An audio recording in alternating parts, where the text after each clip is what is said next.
Nah, kuwi mengko meneh pantangane Merapi supaya ora nesu, kuwi kudune bego-bego aja ngrusak daerah Jogja. Arep nek Klaten mbuh ora ngerti, Magelang mbuh ora ngerti. Nek arep butuh ning aja kuwi ben diwae ning metune ben men diparingi pasir ning aja metu Jogja-Jogja ku lumprah aja ngantek butuh pasir nganggo bego. Halo teman-teman, selamat datang di channel kami, tempat dimana kita ngobrolin cerita-cerita seru dan penuh misteri. Di video kali ini, kita akan ngebahas soal mitos-mitos yang ada di Gunung Merapi, salah satu gunung berapi paling aktif dan penuh cerita mistis di Indonesia. Dari kerajaan gaib sampai sosok penjaga gunung, semuanya bakal kita bahas habis-habisan. Tapi sebelum kita mulai, disclaimer nih ya, semua cerita yang kita bahas ini berdasarkan kepercayaan dan tradisi dari masyarakat sekitar. Tujuan kita cuma buat sharing cerita seru ini, bukan buat ngajak kalian percaya atau gimana-gimana. Jadi santai aja, nikmati videonya, dan yuk langsung saja kita mulai cerita mitos Gunung Merapi.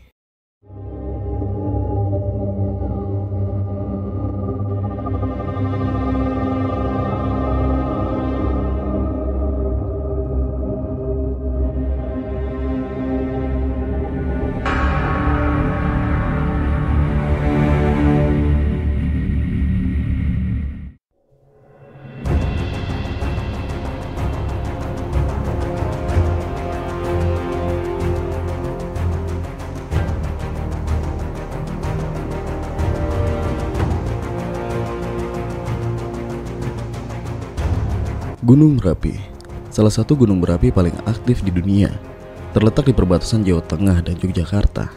Selain jadi ancaman karena aktivitas vulkaniknya, Merapi juga dikenal sebagai pusat spiritual dan sumber cerita rakyat serta mitos yang telah berkembang selama berabad-abad. Masyarakat setempat percaya bahwa Gunung Merapi memiliki kekuatan gaib dan dijaga oleh entitas mistis. Dan berikut adalah 7 mitos dan legenda yang paling terkenal tentang Gunung Merapi. Kejadian gaib di puncak Merapi. Salah satu mitos paling terkenal adalah adanya kerajaan gaib yang dipimpin oleh makhluk halus bernama Eyang Merapi atau Kiai Sapu Jagat. Banyak yang percaya bahwa di dalam gunung ini terdapat istana besar yang dihuni oleh para lelembut atau makhluk halus. Raja dari kerajaan gaib ini dianggap berkuasa atas aktivitas gunung, dan dia dapat memutuskan kapan gunung akan meletus atau tetap tenang. Penduduk setempat kerap melaksanakan ritual untuk menghormati para penghuni gaib ini, dengan harapan bahwa mereka akan menjaga desa-desa di sekitar gunung dari bencana letusan. Ritual ini melibatkan sesaji dan doa yang dipersembahkan kepada Eyang Sapu Jagat sebagai bentuk penghormatan dan permintaan perlindungan. 2. Mitos letusan sebagai peringatan. Gunung Merapi dikenal sering meletus dengan interval waktu yang tidak menentu, dan letusannya seringkali dianggap sebagai peringatan bagi manusia. Dalam budaya Jawa, ada keyakinan bahwa jika manusia mulai melupakan adat istiadat dan melanggar nilai-nilai leluhur, Merapi akan meletus sebagai bentuk teguran dari alam. Salah satu kisah yang paling terkenal terkait letusan ini adalah pada tahun 2010. Letusan dahsyat yang menyebabkan banyak korban jiwa dianggap sebagai peringatan bagi manusia yang semakin abai terhadap alam dan etika kehidupan tradisional. Banyak masyarakat percaya bahwa letusan Merapi tidak hanya terjadi karena fenomena alam semata, tetapi karena juga campur tangan dari dunia gaib yang marah dengan perilaku manusia. 3. Legenda Nyi Roro Kidul dan Gunung Merapi.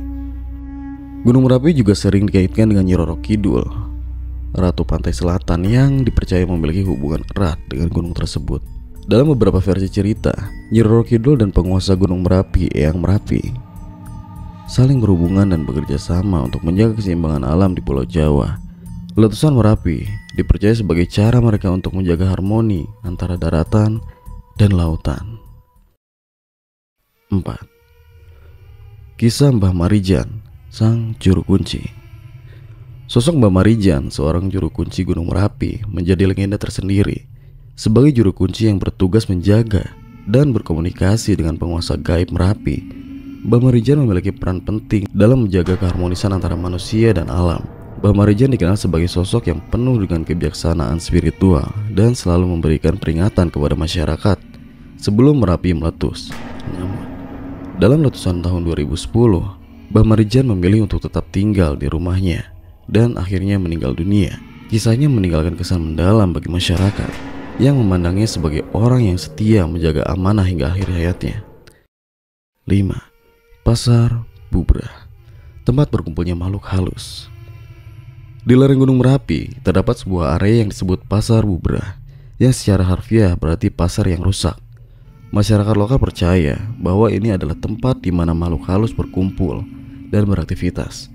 Menurut cerita, pada malam-malam tertentu, terutama saat malam Jumat Kliwon, suara-suara ramai seperti pasar yang sibuk dan terdengar dari area ini, meskipun secara fisik tidak ada pasar di sana. Para pendaki yang pernah melewati Pasar Bubrah melaporkan pengalaman mistis, seperti merasakan kehadiran makhluk tak terlihat atau mendengar suara-suara aneh. Mitos ini semakin menambah aura mistis Gunung Merapi yang selain berbahaya secara fisik, juga diyakini memiliki dimensi gaib yang penuh misteri. 6. Mitos Ratu Gunung Merapi. Selain sosok Eyang Merapi, ada pula legenda tentang seorang ratu yang menjaga puncak Gunung Merapi. Sang ratu ini digambarkan sebagai sosok perempuan cantik yang memiliki kekuatan magis dan mampu mengendalikan alam. Ia dipercaya menjadi pelindung puncak gunung, dan beberapa pendaki mengaku pernah melihat sosok wanita ini saat mendaki. Penduduk lokal percaya Ratu Gunung Merapi menjaga agar para pendaki dan penebang tidak melanggar batas-batas yang sudah diterapkan. Jika ada yang berani melawan aturan alam atau mengganggu ketenangan gunung, Ratu Gunung Merapi akan memberikan peringatan melalui tanda-tanda alam seperti hujan deras, badai, atau suara-suara aneh di malam hari. 7. Benda-benda pusaka di Gunung Merapi. Gunung Merapi juga dianggap sebagai tempat yang menyimpan berbagai benda pusaka atau barang-barang keramat. Mitos ini sering dikaitkan dengan kepercayaan Jawa bahwa benda-benda pusaka memiliki kekuatan magis dan dapat memberikan perlindungan bagi pemiliknya. Beberapa orang percaya bahwa benda-benda keramat ini disembunyikan di dalam gunung oleh para leluhur dan hanya bisa ditemukan oleh mereka yang memiliki indera keenam atau kemampuan spiritual tertentu. Beberapa benda pusaka yang diyakini ada di Gunung Merapi antara lain adalah keris, tombak, dan benda-benda sakral lainnya. Mereka yang mencari benda pusaka ini seringkali melakukan dengan berbagai ritual dan upacara khusus untuk memohon petunjuk dari makhluk gaib. Jadi guys, kesimpulannya, Gunung Merapi tidak hanya merupakan fenomena alam yang menakjubkan dan berbahaya, tetapi juga pusat spiritual yang kaya akan mitos dan legenda, cerita-cerita tentang kerajaan gaib, sosok-sosok mistis, serta hubungan Merapi dengan kekuatan gaib lainnya, menggambarkan betapa dalamnya kepercayaan masyarakat Jawa terhadap harmoni antara manusia, alam, dan dunia gaib. Mitos-mitos ini tidak hanya menjadi bagian dari tradisi lisan yang diwariskan dari generasi ke generasi, tetapi juga menjadi cerminan dari hubungan manusia dengan alam sekitarnya. Di balik letusan dahsyat yang menakutkan, Merapi tetap dipandang sebagai simbol kekuatan alam yang harus dihormati dan dijaga keharmonisannya melalui tradisi dan ritual yang telah berlangsung selama berabad-abad.